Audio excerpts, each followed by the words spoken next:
لو بتحس انك زهقان، عندك قلة دافع، مفيش تركيز خالص في اي حاجة انت بتحب تعملها، فده في الغالب بسبب ان دماغك وهرمون الدوبامين اللي موجود فيها بيكون يعني مدمر بشكل كامل. فاحسن واهم حاجة ممكن تعملها في الفترة دي انك تعمل حاجة اسمها صيام الدوبامين. وصيام الدوبامين ده هيساعدك فعلا ان يغير حياتك. هو حاجة كده انتشرت في الفترة الاخيرة من 3 او سنتين، وبدأت الناس تعمله فيه فعلا تغيرات بتحصل فيه، لانك زي ما تكون بتعمل كده للكمبيوتر ريسيت على اساس ان هو يرجع تاني بمستواه. انت بتعمل نفس الموضوع ده لدماغك بالظبط. فيلا بينا على طول اقول لك ايه هو اصلا الدوبامين دوت، صيام الدوبامين، وازاي تستخدمه صح، وازاي تبدأه، ولو حابب كمان تعرف تعمل ايه بعد ما تخلصه هقول لك على كده كمان. بشكل عام في البداية ايه هو اصلا صيام الدوبامين؟ صيام الدوبامين هو بكل بساطة انك بتمنع اي حاجة بتحفز دماغك بشكل مبالغ فيه، زي مثلا السوشيال ميديا، زي الجيمز، زي الالعاب، زي حاجات كتيرة جدا، الاغاني، الاكل الغير صحي، السكر، حاجات كتيرة جدا ممكن بتحفز دماغك بشكل مبالغ فيه في الزمن اللي احنا عايشين فيه ده دلوقتي. لذلك المصطلح اللي زي صيام الدوبامين ده طلع، وكان ظهر من 3 او سنتين. غرضه الاساسي ان هو يبدأ انه يعمل ريست لدماغك تاني عشان تقدر تركز على الحاجات المهمة فعلا في حياتك، ما تبقاش تفضل عايش حياتك كلها في المشتتات، زي مثلا السوشيال ميديا، وانك تفضل تعمل سكرول طول اليوم ونفس الحاجات دي كلها. وخليني سريعا كده اقول لك ازاي علميا اصلا الحاجة دي بتتم عن طريق الدوبامين. في البداية حابب اقول لك هو اصلا الحاجات المحفزات الزيادة زي التليفون، زي السوشيال ميديا، زي الاباحية، زي الاغاني، زي الالعاب الفيديو جيمز، كل الحاجات دي بتحفز دماغك بشكل غير طبيعي. وعلميا بتعمل ايه بالظبط؟ انت بيكون زي الجراف اللي انا هظهره قدامك ده كده، بيكون ليك مستويات معينة للدوبامين في حياتك الطبيعية، في الحاجات اللي انت بتعملها. المحفزات دي لما بتقدر او لما بتبدأ انك انت تستخدمها وتبدأ انك انت تعمل فيها اكتر، بيبدأ ان العادي بتاعك بيعلى. فانت المشكلة ان الدوبامين دوت عشان يقدر يعني يكون متناسق مع العلو اللي عمال يحصل في المحفزات ده، بيبدأ ان هو كمان يعلى. لكن المشكلة مش في كده، المشكلة في انك بعد ما بتخلص الفعل ده، زي مثلا بعد ما بتخلص تلعب، بعد ما بتخلص تاكل حاجة انت بتحبها، بعد ما بتخلص كذا، بعد ما بتخلص اي حاجه معينه بتحفز دماغك بشكل عالي، المشكله بعديها ان لقوا ان الدوبامين مش بيرجع تاني لمستواه الطبيعي اللي هو كان العادي بتاعك اللي في الاولاني، لا، هو بينزل تحت مستواك الطبيعي، فبيعمل لك مستوى جديد للطبيعي بتاعك بس اقل من اللي كان موجود سابقا. فده معناه انك المستويات الطبيعية بتاعتك للحاجات اللي بتحفزك بقت اصعب.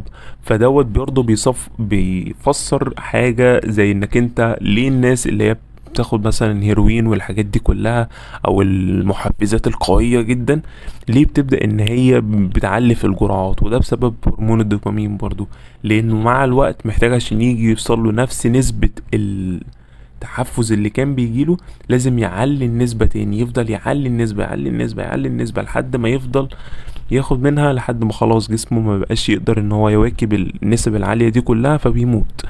فنفس الكلام بقى موجود على فكرة في حياتنا الطبيعية. لو انت فكرت، الناس بتبدأ انها تستخدم التليفون بال4 و5 ساعات، وبعد كده بيبدأ اليوم اللي بعده ويقعد ب6 و7 ساعات، ويفضل وهكذا وهكذا وهكذا. ونفس الكلام بيتطبق على الفيديو جيمز، تبدأ انك تقعد عليها فترات طويلة، وعلى التلفزيون، وعلى الأغاني، حاجات كتيرة جدا بيتطبق عليها نفس الموضوع ده.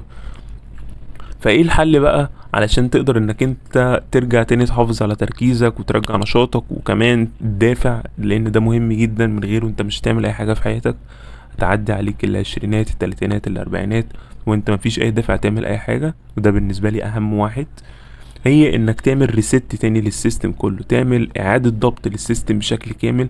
ودوت انك بتعمل عكس اللي انا قعدت شرحته ده بقى، بدل انك بتعلي قوي من المحفزات، تبدأ تنزل خالص من المحفزات. ليه بقى؟ على اساس ان جسمك لما او عقلك لما يلاقي انك انت نزلت خالص من المحفزات، يبدأ ان هو يعمل عكس المعادلة، ان هو يرجع واحدة واحدة مستويات الدوبامين عندك تبقى ترجع لنشاطها الطبيعي. فترجع تحس تاني انك انت مركز اكتر، ترجع تحس بالدافع اكتر، ترجع تحس انك انت احساسك في دماغك حتى كسعادة احسن وافضل. فده بشكل عام اللي بيعمله الدوبامين، وده اللي احنا هنعمله في الشرح دلوقتي. ودلوقتي اجي اقول لك ازاي تبدا الموضوع ده اصلا. لو عايز تبدا الموضوع ده، انا نفسي هبداه معاكم من الفيديو اللي انت بتشوفه دوت، لاني انا بقالي فتره دلوقتي منغمس برضو في الحاجات الاستهلاكيه دي، فعايز ابدا ان هو صيام الدوبامين ده، وهعمله معاكم، وكمان هبدا انزل عنه في الانستجرام يوم بيوم، علشان تقدر تتابع معايا لو انت حابب تتابع معايا في نفس الحوار. واول حاجه عشان تقدر تبدا صيام الدوبامين، فانت هتحدد المده من خبرتي انا جربته كتير. يعني انا ما بعمل صيام الدوبامين ده كل فتره كده، لما بلاقي دماغي ان هي بدات ان هي ترجع تاني لان هي تبقى مستهلكه. لكن انا يعني ترجيح مني انك انت تجربه من 3 ايام. ده لو انت عارف انك مش مستهلك قوي جدا، لكن انت بس عايز حاجه سريعه كده ترجعك تاني لمستوياتك، او من 3 ايام لاسبوع بالظبط.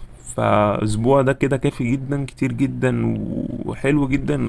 زيادة عن كده هتبدأ انك بتضيع وقت، مش انك انت بتستفيد من دماغك.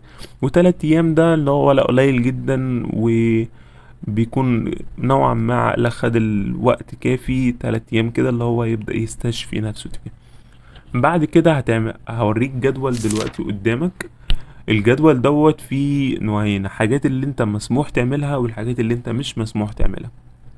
زي ما احنا قلنا ان القاعدة الاساسية ان اي حاجة بتحفز دماغك بشكل عام او بشكل مبالغ فيه، هو ده اللي هنمنعه. والحاجات الطبيعية اللي بتحفز دماغك بالشكل الطبيعي، ده اللي تقدر تسيبها. زي مثلا في الجدول هتلاقيني سايب لك حاجات زي مثلا انك تتمرن، انك تصلي، تقرأ قرآن، تذاكر، تشتغل، تاكل اكل صحي بيتي بتعمل في البيت.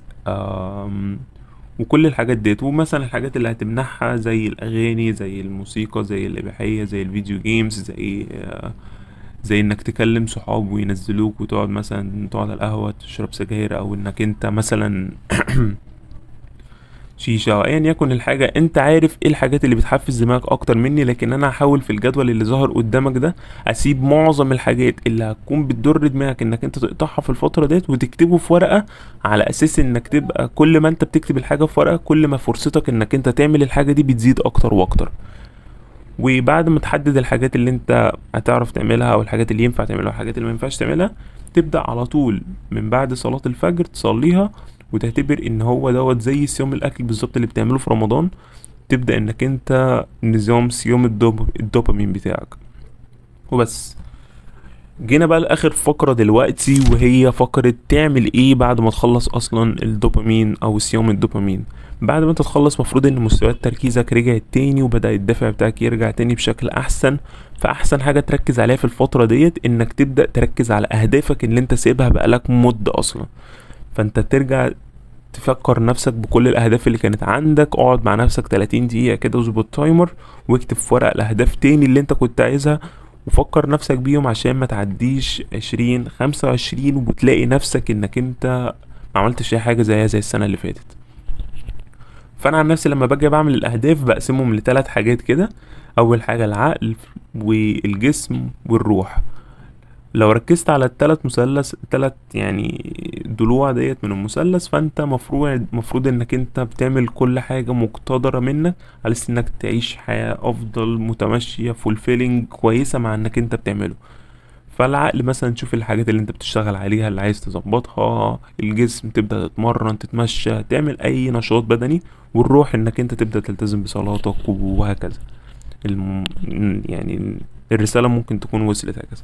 وبعد كده، واللي حاجة مهمة جدا، بعد ما تحدد اهدافك، انك انت تبدأ تقول لنفسك انت هتتعامل ازاي مع المشتتات دي بعد كده. انت مش هتفضل صايم على طول، فانت هتتعامل ازاي مع المشتتات ديت. هتتعامل بشكل كالتالي: انا عن نفسي التليفون بتاعي لو سبت لك مثلا سكرين شوت هو ممل جدا، وانا قاصد ان انا اخلي التليفون ممل جدا، انا عامل سكرين شوت او وول بيبر او سطح الشاشة لونها اسود في اسود، والتليفون كله ممل بشكل مبالغ فيه. وكمان اول لما بدوس على حاجة بيسألني انت عايز تقعد قد ايه على او تستخدم الابليكيشن ده لمدة قد ايه وهكذا، علشان افضل مفكر نفسي ان استخدام التليفون من غير اي سبب او بداية مستهتر فيه غير صحي. فلو عايزين فيديو عن الموضوع ده ازاي تظبط التليفون بتاعك انت تحس ان يكون ممل جدا انك انت تقضي عليه وقت اقل، عشان تقدر تركز على اهدافك اللي انت بقالك سنين ما بتعملهاش اصلا. فاكتب لي في الكومنتس، ممكن ابقى اعمل لكم فيديو عنه. وبعد فترة لما تظبط بقى كل حاجة من المشتتات، الواتساب، اليوتيوب، الفيسبوك، الانستجرام، كل الحاجات دي تحدد مع نفسك انت مثلا ايه المتواصق معاك. مثلا تقول انا هقعد على الواتساب ربع ساعة ونص ساعة، وتظبط برنامج مثلا يفكرك بكده، وهكذا بقية الحاجات. وبعد كده لو لقيت نفسك في فترة ما بدأت ترجع تاني واحدة واحدة للحاجات المضرة اللي انت عارفها، فده معناه انك انت بدأت ترجع تاني لعاداتك السلبية اللي كانت موجودة عندك.